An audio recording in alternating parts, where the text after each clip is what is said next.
You are watching Fat Bidin Knows Everything, and it's called that because I actually do know everything.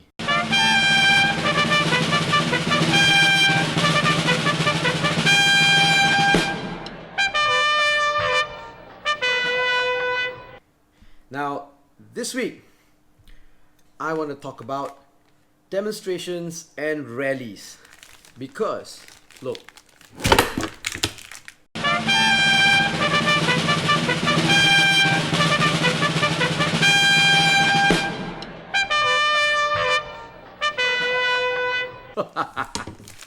because, because, right? No, I don't think that's a sign, but because if you've read the news, right, we would have heard, you would have read, you would have heard that this week, the end of this week, Friday, there is going to be a massive rally at PWTC in Kuala Lumpur. It's reported that UMNO and PAS are going to come together, organize a big rally, and they're all going to go inside the building, PWTC, UMNO's office, and they are going to sign kind of, I don't know, UMNO's president, Zaid Hamidi, and also the UMNO Secretary General, Anwar Musa, says that it's not a formal pact, but they're going to sign some sort of agreement saying that they are now at an understanding, and they want to try to create some awareness that they have this understanding. And this is also reiterated by PAS's Secretary General, Taqiyuddin Hassan. And it's a little bit dangerous, okay? It's a little bit dangerous. You know why I think it's dangerous? It's because this goes back to the fact that Malaysian politics will always be ruled or always be based on, I guess, racial politics. All the political parties in Malaysia are actually very racially based. Sure, you've got Barisan Nasional, right? And Barisan Nasional consists of who? UMNO, which is Malay, MCA, which is Chinese, MIC, which is Indian. But then MIC, they're not really a party anymore, right? How many of them are in parliament right now? One, two? I don't know, right? And then you've got all these other indigenous parties in Sabah, Sarawak and all that that make up Barisan Nasional. But then also in Sabah, Sarawak also they've all left Barisan Nasional. Most of them have already left Barisan Nasional, right? Now we look at Pakatan Harapan.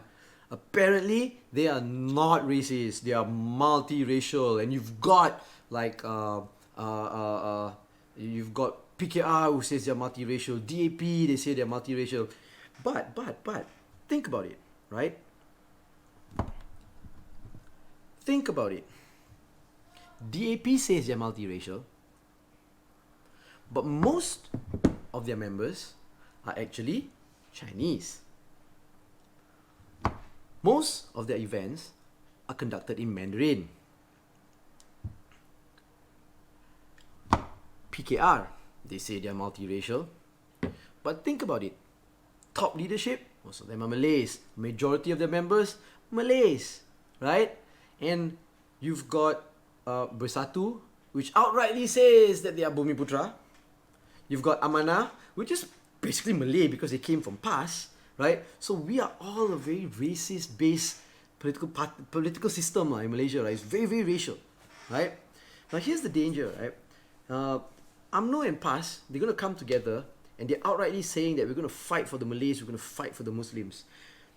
MCA have kept quiet. They said they're going to be there, but they're not going to take part in it. MIC also, they say, so we're going to be there, but we're not going to take part in it. We're just going to observe, right? Here's the danger. If UMNO and PAS are successful and they are able to convince most of the Malays and Muslims in Malaysia to support them, they can actually be a viable coalition. Doesn't matter lah, MCA or MIC is going to join them or not, right? But if they can come together, convince most of the Malays, that's it. You got a majority of the voters. All they need to do then next is to just kind of convince the non-Malays and non-Muslims that it will be alright for them. But that's going to be a tough deal out, right? It's going to be something tough. It's going to be tough for them to do. But here's the thing, see. This is where I feel democracy is kind of weak. If they are able to convince a majority of the voters in Malaysia to support them, they can come into government. Does that mean that they are right and hence they can form the government? I don't know. Just think about it. Remember Germany? Remember Nazi Germany?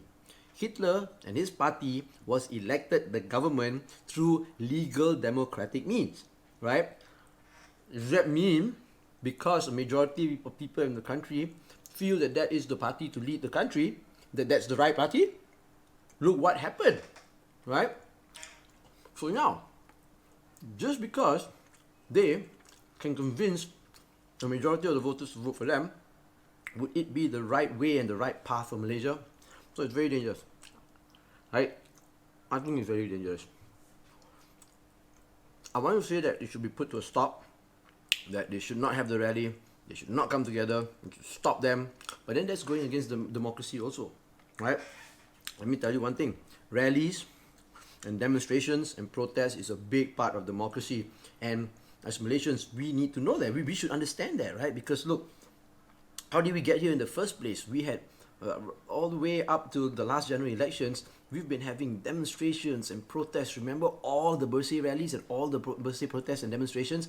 I covered every one of them, every single one of them, except for one when I was having my second child, right? And well, I'm going to put the link to how I covered the videos, to all the videos that I've put on YouTube where I covered these demonstrations. I kind of miss those rallies, I kind of miss those demonstrations. They were very exciting. And because I was a journalist, but then again, I was also very caught up because I'm a Malaysian, right? And I kind of believe in the birthday protests and the birthday demonstrations, the birthday rallies. And when I went there, I would cover it. But I have to say, I was on the side of the protesters and the organizers of the protest, right? And that was a big part of democracy. It made people feel like they were engaging in democracy, and they were taking part, and they were doing something for the country, and they were fighting for something that they believe in, right? So that's actually quite important. So if UMNO and PAS feel that they want to create a rally, who are we to say that we're going to stop them, right? But we need to make sure that if we disagree, that we also we need to make sure that we also take part in the democratic process and we make it known that they are wrong, right? So that we convince the people that they are trying to convince that we are the right, you know what I mean? We have the right way, right? And that's how democracy is supposed to work, I guess. All kinds of ideas are given out, and then there is a big debate, but it has to be very constructive. It shouldn't be violent, definitely shouldn't be violent. Well, it should be constructive, there should be civil discourse, demonstrations, yes, you know, shout your ideas, let those ideas be heard, and then if there are countering ideas, let the countering ideas also be heard, and then the people decide, right? That should be the way.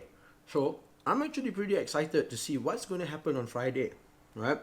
I want to see how many people actually turn up for the rally, what is the attention that's going to be given, and I want to see if there will be people who will counter the ideas that this rally is bringing forth, right?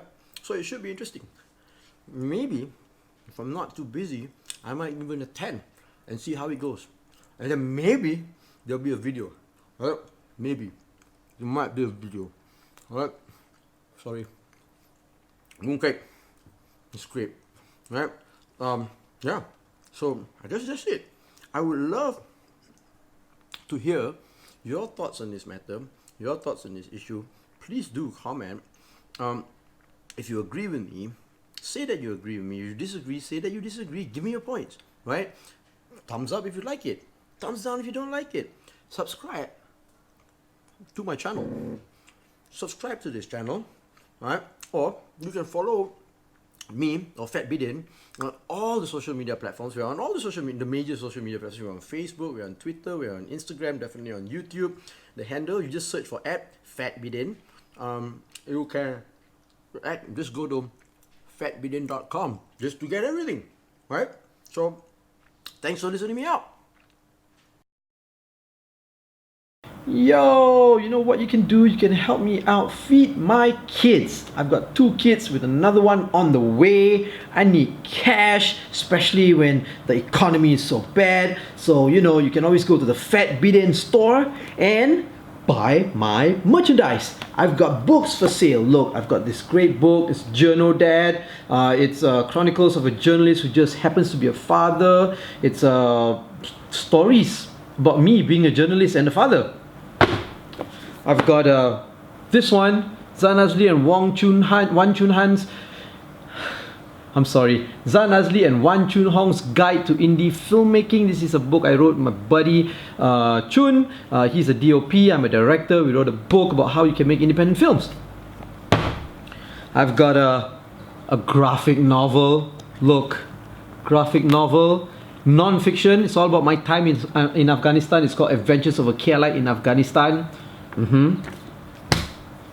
I've got a non-fiction novel, Operation Nasi Kerabu. This is about my time shooting a documentary in southern Thailand about the war there. And look at this, Liberal Malay and Malaysian. Ooh. Now this is a compilation of articles that I wrote for the Malaysian Insider many years ago. Yeah, it's really good, right? So go to the Fat Bidin store, purchase them. They're cheap. If you buy it on that store, I'll make sure I'll sign it, make it out to you and write a personal message. So help me feed my kids.